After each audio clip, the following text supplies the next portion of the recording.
Hello my dear students Raje today that is 9th November day Monday है तो financial accounting का मतलब आप अकाउंट्स के जोड़ा आप सैकेंड पार्ट स्टार्ट किया इस वे पार्टनरशिप बारे पार्टनरशिप का मीनिंग पढ़ चुके हैं आप फीचर्स पढ़े ने एडवांटेजिस पढ़े आ डिसएडवांटेजिस पढ़े उस बाद पार्टनरशिप डीड बारे भी तुहानूं दस्सिया टाइप्स ऑफ पार्टनर्स बारे भी है ना। हुण जिहड़ी पार्टनरशिप डीड है वो तुहानूं पता ही है भी दस्तावेज होंदे तो साइन होंदे सारे जणिਆਂ ਦੇ है ना। ਹੁਣ अगला आप थोड़ा बहुत नुमैरिकल्स भी है ठीक है थ्योरी भी है आप डिस्कस करते हैं अगों की है। ਹੁਣ अगला टॉपिक आता है कि ਜਦੋਂ मान लो पार्टनरशिप डीड ਜਿਹੜੀ है ठीक है वो नहीं बनाएगी एबसेंट है ठीक है पार्टनरशिप एग्रीमेंट ਜਿਹੜੀ है एबसेंट है तो ਉੱਥੇ ਕਿਹੜੇ रूल एप्लीकेबल होंगे थोड़ा ध्यान ਨਾਲ देखियो ਉਹਦੇ 'ਚ ਉਹ 'ਚ रूल की अप्लाई होंगे। जे हुण प्रॉफिट तो लॉस ਨੂੰ ਲੈ ਕੇ करिए गल जेकर पार्टनरशिप डीड नहीं बनेगी तो वो इक्वली डिवाइड होएगा चाहे प्रॉफिट है वो भी इक्वली शेयर करनगे चाहे लॉस है वो भी इक्वली शेयर होएगा ठीक है जी। दूसरे नंबर पर जोड़ा इंट्रस्ट कैपिटल तो मिलता है जानी कि capital on interest on capital है वो किसी पार्टनर को नहीं मिलेगा।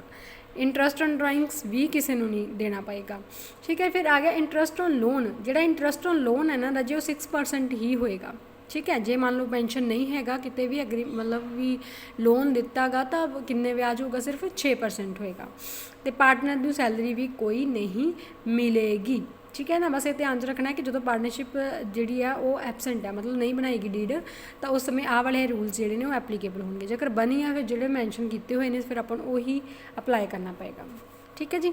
उस तो बाद रजे अगला टॉपिक आउंदा profit and loss account. Profit and loss account की होंदा गा जिवें आपां ट्रेडिंग अकाउंट बनाएगा हुण तुसीं फाइनल अकाउंट भी कर रहे हो नाल ट्रेडिंग अकाउंट बनाया सी प्रॉफिट एंड लॉस अकाउंट बनाया सी है ना।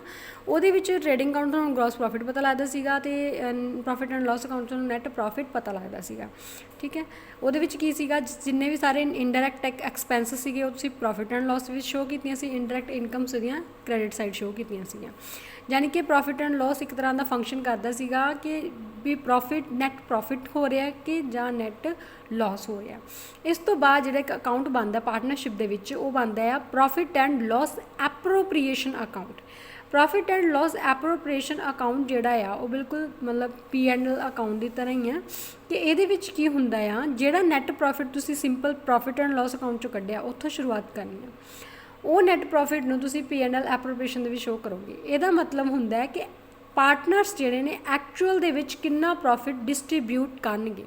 आपां P&L एप्रोप्रीएशन अकाउंट क्यों बनाने आ कि पार्टनर्स जिहड़े ने आपस दे विच कितना प्रॉफिट डिस्ट्रीब्यूट करनगे ठीक है उन्होंने बोलते हैं profit and loss appropriation account. देखो P&L दे विच आपां कोई इदां नहीं सीगा भी आपां इंट्रस्ट ऑन कैपिटल नहीं वो कीता सीगा ड्राइंग्स नहीं कीता सीगा वो सारिया आइटम्स आप profit and loss appropriation account के शो करनी ठीक है जी।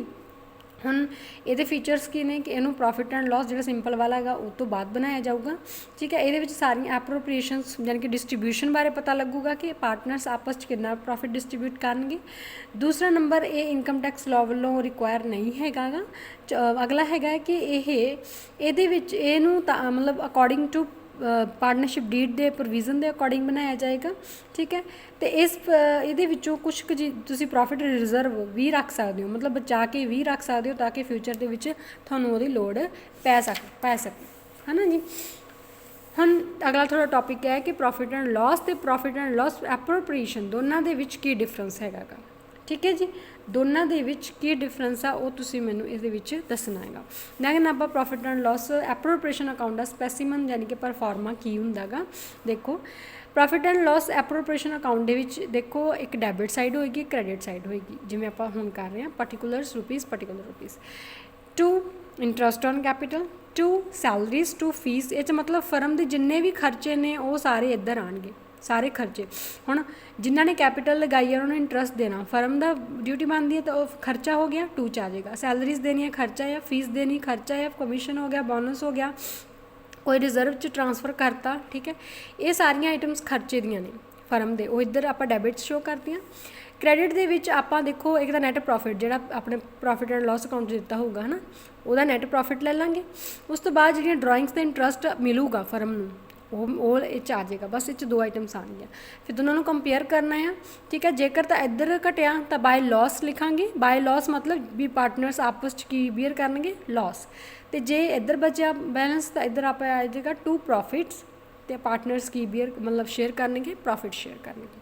ਇਹ ਤਾਂ ਹੋ ਗਿਆ ਤੁਹਾਡਾ profit and loss appropriation account ਦਾ ਪਰਫਾਰਮਾ। ਨੈਕਸਟ ਸਮ ਦੇਖੋ ਜੀ, profit and loss appropriation account ਦਾ ਕਹਿੰਦੇ A and B are partners share ਦਾ ਪ੍ਰੋਫਿਟ 3:2 ਦੇ ਵਿੱਚ 40,000 ਤੇ 30,000, ਮਤਲਬ ਉਹਦੀ ਕੈਪੀਟਲ ਕਿੰਨੀ ਆ, A ਦੀ 40,000 ਆ, B ਦੀ 30,000 ਆ, 3:2 ਦੇ ਵਿੱਚ ਉਹ ਪ੍ਰੋਫਿਟ ਸ਼ੇਅਰ ਕਰ ਰਹੇ ਨੇ, profit and loss. Interest on capital 5% ਹੋਏਗਾ ਜੀ। B ਨੂੰ ਐਨੂਅਲ ਸੈਲਰੀ ਜਿਹੜੀ ਹੈ 3,000 ਦਿੱਤੀ ਜਾਏਗੀ। ਡਿਊਰਿੰਗ ਦ ਐਂਡਿੰਗ 31/3/2016 ਦਾ ਪ੍ਰੋਫਿਟ ਆਫ ਦ ਈਅਰ ਜਿਹੜਾ ਆ ਉਹ ਹੈਗਾ ਆ prior to calculation of interest on capital but after charging B salaries amount to 12,000। ਦੇਖੋ ਆਫਟਰ ਆ ਗਿਆ ਨਾ word, after charging B salary 12,000, ਤਾਂ ਇਟ ਮੀਨਸ ਜਿਹੜੀ ਇਹਦੀ ਸੈਲਰੀ ਉਹ ਆਪਾਂ ਨਹੀਂ ਪਾਵਾਂਗੇ। ਜੇ ਬਿਫੋਰ ਹੁੰਦਾ ਫਿਰ ਆਪਾਂ ਪਾਵਾਂਗੇ। ਤਾਂ ਪ੍ਰੋਵੀਜ਼ਨ ਜਿਹੜੀ ਆ 5% ਬਣਾਈ ਗਈ ਆ, ਇਹ ਮਤਲਬ ਇਸੇ ਅਮਾਊਂਟ ਦੀ 12,000 ਦੀ A ਨੂੰ ਕਮਿਸ਼ਨ ਦਿੱਤਾ ਗਿਆ, ਯਾਨੀ ਕਿ ਇਹਦਾ 12,000 ਦਾ 5% A ਨੂੰ ਕਮਿਸ਼ਨ ਦਿੱਤਾ ਗਿਆ ਗਾ। P&L ਐਪਰੋਪ੍ਰੀਏਸ਼ਨ ਅਕਾਊਂਟ ਬਣਾਉਣਾ ਗਾ। ਸਭ ਤੋਂ ਪਹਿਲਾਂ ਆਪਾਂ ਸ਼ੁਰੂਆਤ ਕਰਨੀ ਆ ਪ੍ਰੋਫਿਟ ਤੋਂ, ਨੈਟ ਪ੍ਰੋਫਿਟ ਤੋਂ। ਪ੍ਰੋਫਿਟ ਉਹਨਾਂ ਨੇ ਕਿੰਨਾ ਦਿੱਤਾ ਹੋਇਆ ਗਾ 12,000 ਦਾ, ਯਾਨੀ ਕਿ ਇੱਧਰ ਆਪਾਂ ਪਰਫਾਰਮਾ ਮੈਂ ਬਣਾ ਲਿਆ ਸੀਗਾ ਪ੍ਰੋਫਿਟ ਐਂਡ ਲਾਸ ਅਕਾਊਂਟ ਦਾ, ਡੈਬਿਟ ਪਾਰਟੀਕੂਲਰ ਰੁਪੀਸ ਕ੍ਰੈਡਿਟ। ਠੀਕ ਹੈ, ਹੁਣ ਦੇਖੋ ਇਹਦੇ ਵਿੱਚ ਪਹਿਲਾਂ ਉਹਨਾਂ ਨੇ ਕੀ ਦਿੱਤਾ, ਨੈਟ ਪ੍ਰੋਫਿਟ ਲਿਖਾਂਗੇ ਆਪਾਂ ਇੱਧਰਲੀ ਸਾਈਡ, ਜਿਹੜਾ ਆਪਾਂ ਨੂੰ ਪ੍ਰੋਫਿਟ ਦਿੱਤਾ ਹੋਇਆਗਾ, ਪ੍ਰੋਫਿਟ ਦਿੱਤਾ ਹੋਇਆ ਜੀ 12,000 ਲਿਖ ਲਿਆ। ਹੁਣ ਉਹਨਾਂ ਨੇ ਕੀ ਕਿਹਾ, ਇੱਕ ਤਾਂ A ਨੂੰ ਕਮਿਸ਼ਨ ਦਿੱਤਾ ਹੈ, ਲਿਖ ਲਈਏ ਇੱਧਰ ਹੁਣ, ਕਿਉਂਕਿ ਫਰਮ ਲਈ ਤਾਂ ਖਰਚਾ ਹੀ ਹੈ। ਜੋ ਕਮਿਸ਼ਨ ਟੂ A 5% ਦਿੱਤਾ ਗਾ, ਕਾਹਦਾ 12,000 ਦਾ, 12,000 ਦਾ 5% 600 ਰੁਪਈਆ ਉਹਨਾਂ ਤੋਂ ਕਮਿਸ਼ਨ ਦੇਤਾ ਜੀ।